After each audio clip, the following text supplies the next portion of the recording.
আজকের এই ভিডিওর মাধ্যমে ওয়েব ব্রাউজারের প্রয়োজনীয় শর্টকাট সমূহগুলো দেখব যেগুলো আমাদের দরকার হয়ে থাকে। যে শর্টকাটগুলো ব্যবহার জানা থাকলে আপনাদের ইন্টারনেট ব্রাউজিং করা অনেক সহজ হয়ে যাবে। যে শর্টকাটগুলো দেখব সেগুলো Firefox, Google Chrome, internet explorer, Apple safari, Opera এই সবগুলো ওয়েব ব্রাউজারে কাজ করবে। তবে চলুন জেনে নেই ওয়েব ব্রাউজারের শর্টকাটগুলো কি কি। প্রথমে যে শর্টকাটগুলো জানব সেটি হলো ট্যাব শর্টকাট সমূহগুলো। ট্যাব শর্টকাট সমূহগুলো হলো, ধরুন আমি একটি ওয়েব ব্রাউজার ওপেন করলাম, করার পর এখানে অনেক ধরনের ওয়েবসাইট ওপেন করলাম। ধরুন এখানে আমি একটি ওয়েবসাইট ওপেন করলাম, এখানে ইউটিউব ওপেন করলাম, এখানে ফেসবুক ওপেন করলাম, এখানে গুগল ট্রান্সলেট ওপেন করে রাখলাম, এখানে টুইটার ওপেন করে রাখলাম, এখানে গুগল ওপেন করে রাখলাম, এখানে নিউ ট্যাব একটি ওপেন করে রাখলাম। তো এখানে অনেক ধরনের আমি ওয়েবসাইট ওপেন করে রাখলাম। এখন আমি এখানে যে এই প্রত্যেকটাতে গেলাম, এগুলাতে কিন্তু মাউস দিয়ে ক্লিক করে করে যেতে হলো। তা আমরা কিন্তু চাইলে এই মাউস দিয়ে ক্লিক করে করে যেতে হবে না, আমরা কিন্তু শর্টকাটের মাধ্যমে কিন্তু এই ওয়েবসাইটগুলোতে যেতে পারবো খুব সহজেই। আমরা যদি কন্ট্রোল ধরে 1 চাপ দেই কিবোর্ড থেকে, তাহলে কিন্তু এই ওয়েবসাইটটি ওপেন হয়ে গেল। আমরা যদি এখান থেকে কন্ট্রোল ধরে 2 চাপ দিই তাহলে কিন্তু ইউটিউব ওপেন হয়ে গেল। তারপর আমরা যদি 3 চাপ দিই তাহলে কিন্তু ফেসবুক ওপেন হয়ে গেল। আমরা যদি 4 চাপ দিই তাহলে কিন্তু গুগল ট্রান্সলেট ওপেন হয়ে গেল। এই কমান্ডের মাধ্যমে যে শুধু এই সাইটটি ওপেন হবে তা কিন্তু না, এই কমান্ডের মাধ্যমে বিভিন্ন পজিশনে যে ওয়েবসাইটগুলো ওপেন করা আছে এগুলো ওপেন করতে পারতেছি। তো এটা যদি আমি 4 নম্বর পজিশনে যদি ফেসবুক নিয়ে আসা পড়ি, তাহলে কিন্তু আমরা যদি 4-এ ক্লিক করি তাহলে কিন্তু ফেসবুক ওপেন হবে। আমরা যদি 3-তে ক্লিক করি তাহলে কিন্তু গুগল ট্রান্সলেট ওপেন হবে। আমরা যদি আবার গুগলটাকে 1-এ নিয়ে আসি তাহলে কিন্তু আমরা যেখানেই থাকি সেখান থেকে যদি আমরা 1-এ চাপ দিই, এই যে গুগলে এসে পড়লো। তো এভাবে করে আপনার ওয়েব ব্রাউজারের মধ্যে যদি আপনি বিভিন্ন রকমের ওয়েবসাইট ওপেন করে রাখেন তাহলে কিন্তু আপনি এখানে শর্টকাটের মাধ্যমে খুব তাড়াতাড়ি একটা পেজ থেকে আরেকটা পেজে যেতে পারবেন। আপনার যদি হঠাৎ করে মনে হলো এই যে আমি ফেসবুকটা ওপেন করব, ফেসবুকের নাম্বারটা হলো 1 2 3 4 5 নাম্বার পজিশনে আছে, তা আমরা এখান থেকে 5 চাপ দিলাম, এই যে ফেসবুক ওপেন হয়ে গেল। এভাবে করে 1 থেকে 8 নাম্বার পর্যন্ত আমরা কিন্তু বিভিন্ন সাইটগুলোতে যেতে পারি। তাছাড়া যদি আমরা সর্বশেষ যে ওয়েবসাইটটি আছে ওপেন করা থাকবে সেই সাইটটিতে যাওয়ার জন্য কন্ট্রোল ধরে 9 চাপ দিলেই ওই সাইটটিতে এসে পড়বে। আমরা যদি এখানে সর্বশেষে যদি এই ওয়েবসাইটটিও থাকে তাহলে যদি আমরা কন্ট্রোল ধরে 9 চাপ দেই তাহলে কিন্তু এই ওয়েবসাইটটিতে এসে পড়বে। তো এভাবে করে 1 থেকে 8 নাম্বার পর্যন্ত আমরা যে কোনো ওয়েবসাইট ওপেন করতে পারবো। আর একদম শেষে যে ওয়েবসাইটটি থাকবে সেটিতে আমরা যেতে চাইলে কিন্তু কন্ট্রোল ধরে 9 চাপ দিলেই আমরা যেতে পারবো। তারপর কন্ট্রোল ধরে যদি আমরা এখানে টি চাপ দিই তাহলে কিন্তু আরেকটি নতুন একটি ট্যাব ওপেন হয়ে যাবে। আমরা কিন্তু এখান থেকে প্লাসে ক্লিক করে নতুন একটি ট্যাব খুলতে হবে না, আমরা যদি কন্ট্রোল ধরে যদি টি চাপ দেই তাহলে কিন্তু আরেকটি নতুন একটি ট্যাব ওপেন হয়ে গেল। আমরা যদি কন্ট্রোল ধরে এন চাপ দেই তাহলে কিন্তু নতুন একটি ব্রাউজার ওপেন হয়ে যাবে। এটা কিন্তু একদম নতুন ব্রাউজার, এর আগেরটি কিন্তু এটা আরেকটি হলো নতুনভাবে ওপেন হলো। তারপর আমরা যদি ব্রাউজারটিকে বন্ধ করে দিতে চাই তাহলে আমরা এখানে অল্টার ধরে যদি F4 চাপি তাহলে কিন্তু এই ব্রাউজারটি বন্ধ হয়ে গেল। আমরা যদি কোনো লিঙ্ক ওপেন করতে চাই, সরাসরি এই পেজটিতে ওপেন করতে চাই না, ধরুন আমি একটা ওয়েবসাইটে আসলাম বা কোনো জায়গায় আসলাম, আসার পরে কোনো একটা লিঙ্ক আছে যেটি ওপেন করতে হবে, আমরা সরাসরি যদি এটাতে ক্লিক করি তাহলে কিন্তু এটা এই পেজের মধ্যে ওপেন হয়ে যাবে। তা আমরা যদি এখান থেকে কন্ট্রোল ধরে লেফট ক্লিক করি তাহলে কিন্তু আরেকটি নিউ ট্যাবের মধ্যে এই লিঙ্কটি ওপেন হয়ে গেল। এই লিঙ্কের যে পোস্টটি আছে সেটা কিন্তু এইখানে আরেকটি নিউ ট্যাবের মধ্যে ওপেন হলো। আমরা যদি শিফট ধরে লেফট ক্লিক করি তাহলে কিন্তু এই যে লিঙ্কটিতে ক্লিক করলাম এটা কিন্তু আরেকটি ব্রাউজার ওপেন হয়ে সে আসলো। এটা কিন্তু আমরা যে ব্রাউজারে ছিলাম সেই ব্রাউজারে কিন্তু সেটা নেই। আমরা যখন এখানে শিফট ধরে ক্লিক করলাম তখন কিন্তু আরেকটি ব্রাউজারে নিয়ে সে ওপেন করলো। আমরা অল্টার ধরে যদি কিবোর্ডের লেফট এরো চাপি তাহলে আমরা এই ওয়েবসাইটটি ওপেন করবার আগে যে পেজে ছিলাম সেটাতে কিন্তু নিয়ে গেল। আবার যদি অল্টার ধরে রাইট এরো চাপি তাহলে কিন্তু ওই পেজে আবার নিয়ে আসলো। ধরুন আমি প্রথমে একটি নিউ ট্যাব ওপেন করলাম, ওপেন করার পরে আমি একটি ওয়েবসাইট ওপেন করলাম। ওয়েবসাইটটি ওপেন করার পর আমি যদি এখানে কন্ট্রোল ধরে লেফট এরো দেই তাহলে কিন্তু আবার আগের জায়গায় নিয়ে আসলো। আমরা যদি কন্ট্রোল ধরে আবার রাইট এরো দেই তাহলে আবার ওই জায়গায় নিয়ে আসলো।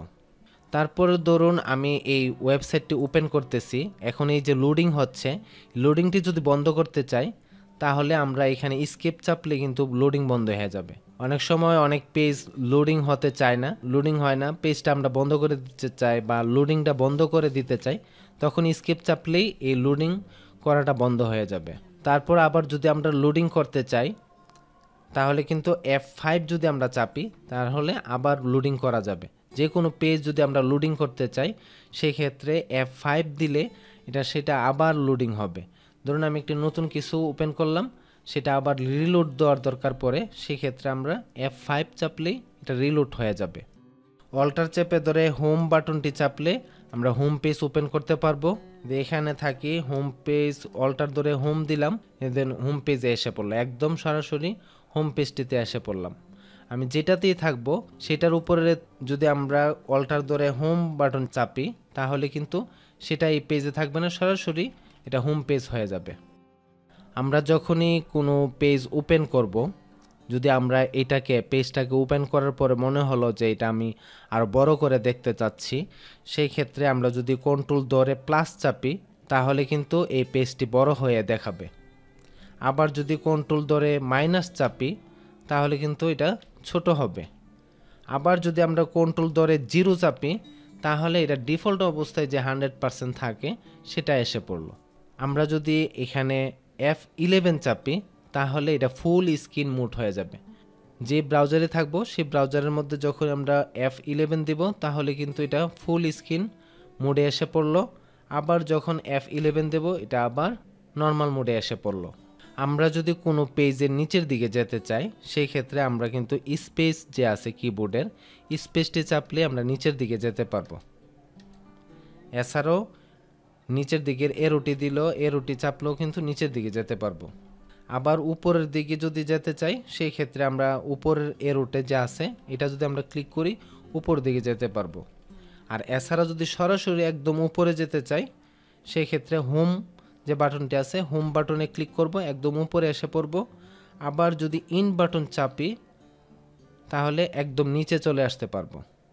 Ctrl+L দেই তাহলে দেখুন এই যে আমরা যে অ্যাড্রেসটা আছে সেটা ফোকাস করলো, সিলেক্ট করে ফেললো। আমরা যদি Alt+D দেই তাহলে কিন্তু এটা ফোকাস করলো। তারপরে F6 যদি দেই তাহলে কিন্তু এটা ফোকাস করলো।